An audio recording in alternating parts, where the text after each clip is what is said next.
Hello everyone. आज की इस वीडियो में हम लोग पढ़ने वाले हैं पोटेंशियल एनर्जी के बारे में। ये क्लास 11th फिजिक्स का वर्क पावर एनर्जी का बहुत ही इंपॉर्टेंट क्वेश्चन है।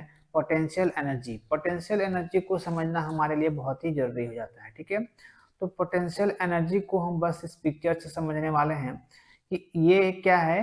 ये रबर है। ठीक है, ये समझते हैं एक छोटा सा कोई रबर है। तो इस रबर के दोनों हिस्से में, अगर हम इस हिस्से में और इस हिस्से में दोनों में क्या करते हैं, फोर्स लगाते हैं। इसको इधर हम खींचते हैं और इसको हम इधर की ओर खींचते हैं। ठीक है, तो जब हम दोनों को इधर खींचते हैं, इसको इस साइड खींचते हैं और इसको इस साइड खींचते हैं, तब क्या होता है कि ये जो रबर का साइज है, अभी ये छोटा वाला साइज था, है ना।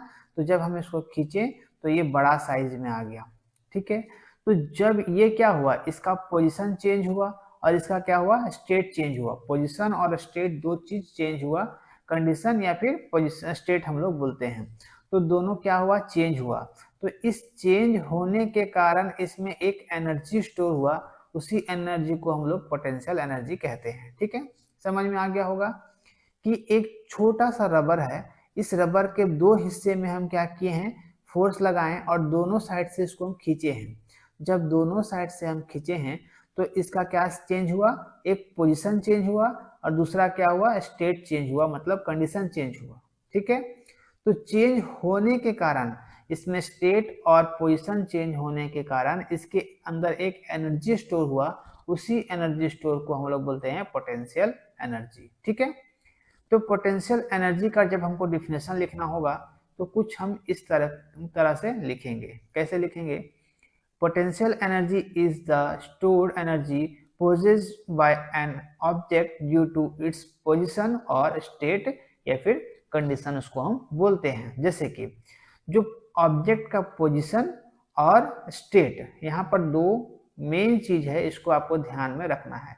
पोजीशन और स्टेट, है ना, या फिर उसको हम लोग कंडीशन भी बोलते हैं। ठीक है, तो स्टेट को हम लोग कंडीशन भी बोलते हैं। तो किसी भी ऑब्जेक्ट में दो चीज में चेंज आएगा। पहला क्या आएगा, पोजीशन में, और दूसरा क्या आएगा, उसका स्टेट में चेंज आएगा। तो दोनों के चेंज होने के कारण उसके अंदर एक एनर्जी स्टोर होगा। Stored energy is called potential energy.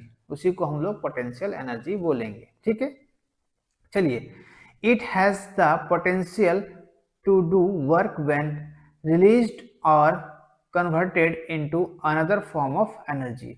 तो इसी के कारण, इसी वर्क के कारण इसमें एक अलग तरह का क्या एनर्जी जो होता है वो रिलीज होता है या फिर कन्वर्ट होता है। जैसे कि हम, ये छोटा सा रबर था, तो इस रबर को हम दोनों साइड से खींचे तो दोनों क्या हुआ, रिलीज हुआ या फिर कन्वर्ट हुआ। इस छोटा सा सर्कल में से बड़ा सर्कल बन गया, है ना। इस रबर को जब हम खींचे, दोनों साइड से फोर्स लगाएं, तो दोनों साइड में फोर्स लगाने से इसके साइज में, इसके पोजीशन में चेंज आया, इसके स्टेट में चेंज आया। तो वो अलग form of energy, another form of energy, तो उसका जो एनर्जी का फॉर्म था वो चेंज हो गया। ठीक है, तो इसी एनर्जी को हम लोग पोटेंशियल एनर्जी बोलेंगे। ठीक है, जब हमको एग्जाम्पल लिखने के लिए बोला जाए तो एग्जाम्पल कुछ ऐसा होगा। एग्जाम्पल यहाँ पर इसको पहले हम लोग रफ करते हैं, तब हम लोग इसको एग्जाम्पल करेंगे तो ज़्यादा क्लियर होगा आपको। ठीक है, तो इसका जब एग्जाम्पल हम लोग करते हैं, example a stone keep at a height. एक पत्थर जो है वो ऊपर किसी हाइट पर स्थित है, मतलब रखा हुआ है। तो वो भी एक एग्जाम्पल हो सकता है पोटेंशियल एनर्जी का। या फिर सबसे सिंपल सा एग्जाम्पल हम लोग पढ़ सकते हैं कि एक सिंपल सा एग्जाम्पल है अ कंप्रेस्ड स्प्रिंग। जब हम लोग एक स्प्रिंग को कंप्रेस्ड करते हैं या फिर खींचते हैं या फिर इसको दबाते हैं, तब वो भी एक आपका पोटेंशियल एनर्जी का एक एग्जाम्पल हो सकता है। जैसे कि एक स्प्रिंग को हम खींचते हैं ना, एक स्प्रिंग है, इस स्प्रिंग को अगर हम खींचेंगे तो जैसे कि ये स्प्रिंग है ना, ये क्या है आपका, स्प्रिंग है। एग्जैक्ट पिक्चर तो यहाँ पर नहीं बन पा रहा है, लेकिन ये समझते हैं कोई स्प्रिंग है। ठीक है, अब स्प्रिंग को हम कंप्रेस करते हैं, ठीक है, खींचते हैं या फिर उसको हम लोग दबाते हैं। तो जब हम खींचते हैं, इधर हम लोग खींच रहे हैं, दोनों साइड से खींचते हैं, तो ये स्प्रिंग क्या आएगा, थोड़ा सा इसका जो डिस्प्लेसमेंट होगा इसमें, अभी यहाँ पर है, दोनों साइड से जब हम फोर्स लगाएं तो ये अभी कुछ यहाँ पर आ जाएगा, फिर ये यहाँ पर आ सकता है। ठीक है, तो दोनों में क्या हुआ, कंप्रेस हुआ। फिर जब हम इसको दबाते हैं, दोनों को हम इस तरह से दबाते हैं तो ये शायद दब सकता है, लेकिन जब इसको हम दोनों साइड से फोर्स लगाना बंद कर देंगे तो ये अपना ओरिजिनल शेप और साइज में अपना पोजीशन में आना चाहेगा कि नहीं चाहेगा? तो बिल्कुल ये अपने पोजीशन पर आना चाहेगा। ठीक है, तो ये भी आपका एक एग्जाम्पल होगा किसका? तो आपका एग्जाम्पल होगा ये पोटेंशियल एनर्जी का। ठीक है, अब यहाँ पर आपको देखना है, तो ये आपका है और energy stored in chemical bond, energy stored in a chemical bond, chemical bond के अंदर जो एनर्जी स्टोर होता है वो पोटेंशियल एनर्जी का भी एक एग्जाम्पल हो सकता है। ठीक है, चलिए अब हम लोग आते हैं इसका टाइप में। तो टाइप्स ऑफ एनर्जी, तो एनर्जी का कितना टाइप होता है? तो टाइप्स ऑफ एनर्जी लिख के हेडिंग देना है आपको, टाइप्स ऑफ एनर्जी। ठीक है, यहाँ पर हम लोग टाइप्स ऑफ एनर्जी में आते हैं। तो फर्स्ट टाइप है gravitational potential energy, GPE. GPE का फुल फॉर्म क्या होगा? Gravitational potential energy. चलिए इस चीज को भी हम लोग एक पिक्चर से समझेंगे तो बेहतर होगा हमारे लिए। ठीक है, यहाँ पर समझते हैं एक बॉक्स है जो कहाँ पर रखा हुआ है? सरफेस पर रखा हुआ है, कोई भी सतह है, इस सतह पर एक क्या रखा हुआ है? आपका बॉक्स रखा हुआ है। ठीक है, इस बॉक्स को हम क्या करेंगे कि कुछ ऊंचाई तक इसको हम उठाएंगे। अभी समझते हैं यहाँ पर है। ठीक है, अब हम इसमें क्या करेंगे? बॉक्स को ऊंचाई तक ले जाएंगे, यहाँ तक अभी हम बॉक्स को ले आए, समझते हैं। ठीक है, अभी बॉक्स यहाँ पर था तो यहाँ से उठा करके हम इसको इतना ऊपर ले गए, तो ऊपर ले जाने के कारण इसमें ये क्या होगा? आपका h होगा कि नहीं? ये इसका हाइट h, ये इसका हाइट h होगा, है ना। और ये बॉडी का मास कितना होगा? जिसको हम लोग मास को m से रिप्रेजेंट करते हैं, इस बॉडी का मास m होगा।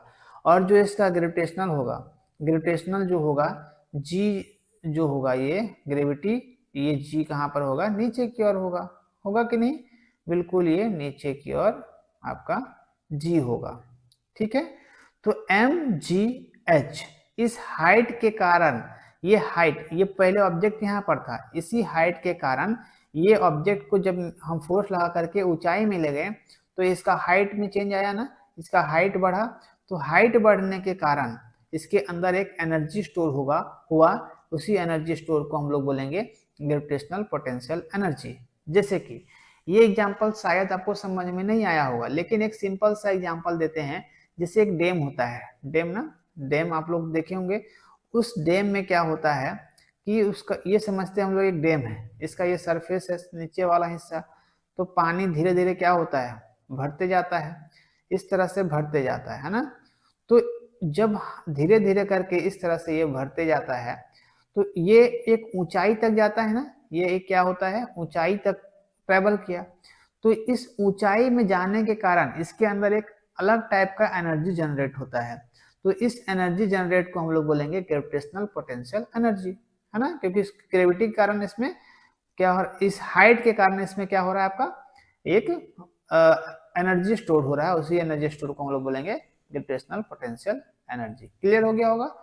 तो यहाँ पर इसका डिफिनेशन कुछ इस तरह से हम लोग लिखेंगे, स्टोर ड्यू टू हाइट या फिर position in a gravitational field, उस ग्रेविटेशनल फील्ड में उसके हाइट के कारण या फिर उसके पोजीशन के कारण जो एनर्जी स्टोर होगा उसको हम लोग बोलेंगे ग्रेविटेशनल पोटेंशियल एनर्जी, जीपीई। इसका एग्जांपल हम लोग देखते हैं, तो इसका एग्जांपल है water stored in a dam. सबसे अच्छा एग्जांपल है आपका water stored in a dam. Dam में जो पानी स्टोर होता है वो ग्रेविटेशनल पोटेंशियल एनर्जी का बहुत ही अच्छा एग्जांपल है। Fruit hanging on a tree, fruit जो होता है, फल जो होता है वो हैंगिंग होता है कहाँ पर? ट्री पर, ट्री में टंगा होता है कि नहीं? कोई भी पेड़ में आपका फ्रूट्स जो फल जो होता है वो टंगा होता है, वो भी एक एग्जांपल है ना। A rock on a hill, rock on a hill, ये भी इसका एक एग्जांपल है। ठीक है, तो इस तरह से इसका फॉर्मूला क्या हो गया? पोटेंशियल एनर्जी या फिर ग्रेविटेशनल पोटेंशियल एनर्जी का जो फॉर्मूला हुआ वो हुआ क्या? mgh। mgh कहने का मतलब है कि ये बॉडी का क्या है? मास है, g से ग्रेविटी और h से क्या है? आपका हाइट, है ना। जो ऑब्जेक्ट यहाँ पर स्टोर था, फिर कुछ ये हाइट फोर्स लगाने के बाद इसको ऊंचाई तक ले गए, तो वो हाइट h होता है। तो ये इसका फॉर्मूला क्या हो जाएगा? P equal to mgh, potential energy is equal to mgh, किसके लिए? ग्रेविटेशनल पोटेंशियल एनर्जी के लिए। क्लियर हो गया होगा। चलिए अब हम लोग आगे आते हैं। तो ये सेकेंड टाइप में, इसका सेकेंड टाइप क्या है? तो सेकेंड टाइप इसका है, चलिए अब हम लोग इलास्टिक पोटेंशियल एनर्जी EPE, है ना। सेकेंड टाइप क्या लिखना है हमको? EPE, elastic potential energy. तो इलास्टिक पोटेंशियल एनर्जी क्या होता है? तो इसको समझने के लिए आप एक स्प्रिंग का एग्जांपल अभी जो हम लोग बताए थे कि स्प्रिंग का एग्जांपल आप लोग ले सकते हैं, ठीक है। तो देखिए यहाँ पर एक हम लोग एग्जांपल के लिए एक स्प्रिंग लेते हैं, है ना। चलिए एक पहले हम लोग स्प्रिंग बना लेते हैं ताकि आपको समझाने में आसानी हो, ठीक है। चलिए अभी हम लोग पोटेंशियल एनर्जी का जब डिफिनेशन पढ़ रहे थे तब भी हम लोग इस एग्जांपल को समझे थे, ठीक है। चलिए अब हम लोग समझते हैं कि ये स्प्रिंग है। तो स्प्रिंग को जब हम पुश करते हैं या पुल करते हैं दोनों साइड से, इस हिस्से में से भी और इस हिस्से में से भी, ठीक है। तो जब हम इसको पुश करें या फिर पुल करें, कुछ भी करेंगे ना, तो इसके क्या आएगा? पोजीशन में, इसके शेप में क्या होगा? चेंज होगा। तो ये कुछ समय के बाद, जब तक हम इसमें फोर्स लगा के रखें, जब तक हम इसको खींच के रखें अपने और, जब तक अभी हम समझते हैं इसको खींच के रखें दोनों साइड से, तो इसमें क्या हो रहा है कि इसका पोजीशन चेंज हो रहा है ना। इसका डिस्प्ले, इसमें क्या हो रहा है? पोजीशन चेंज हो रहा है। तो ये जो अब ये स्प्रिंग है, जब तक हम इसमें फोर्स लगा रहे हैं तब तक ये आपका क्या हो रहा है? आपका कंप्रेस हो रहा है। लेकिन जैसे हम इसको छोड़ देंगे तो क्या ये अपने ओरिजिनल पोजीशन पर आएगा कि नहीं आएगा? बिल्कुल अपने ओरिजिनल पोजीशन पर आएगा। तो उसी फॉर्म में वो अपने अंदर एक एनर्जी जनरेट करता है, उसी एनर्जी को हम लोग बोलेंगे इलास्टिक पोटेंशियल एनर्जी EPE। तो यहाँ पर इसका हम लोग डिफिनेशन करते हैं कि इसका डिफिनेशन क्या है।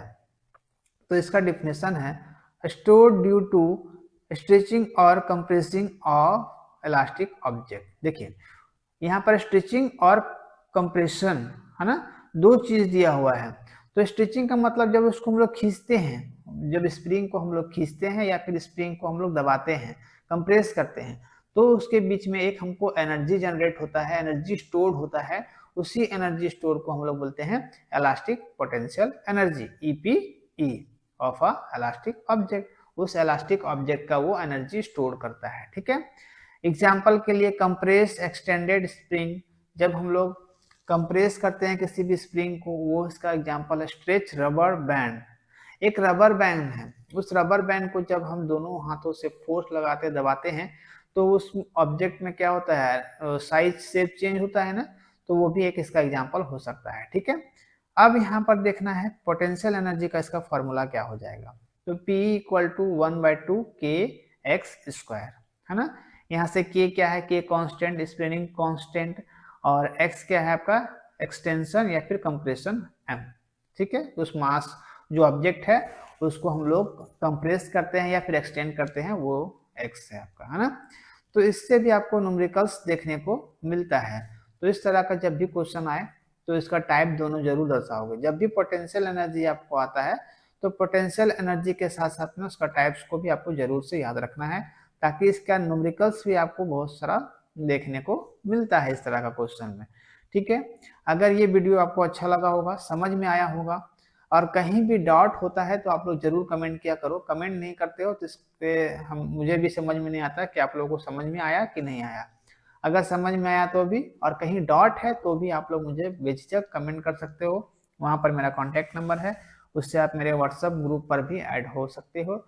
और बेहतर तरीके से फिजिक्स पढ़ने के लिए आप मेरे चैनल को सब्सक्राइब कर सकते हो, शेयर कर सकते हो।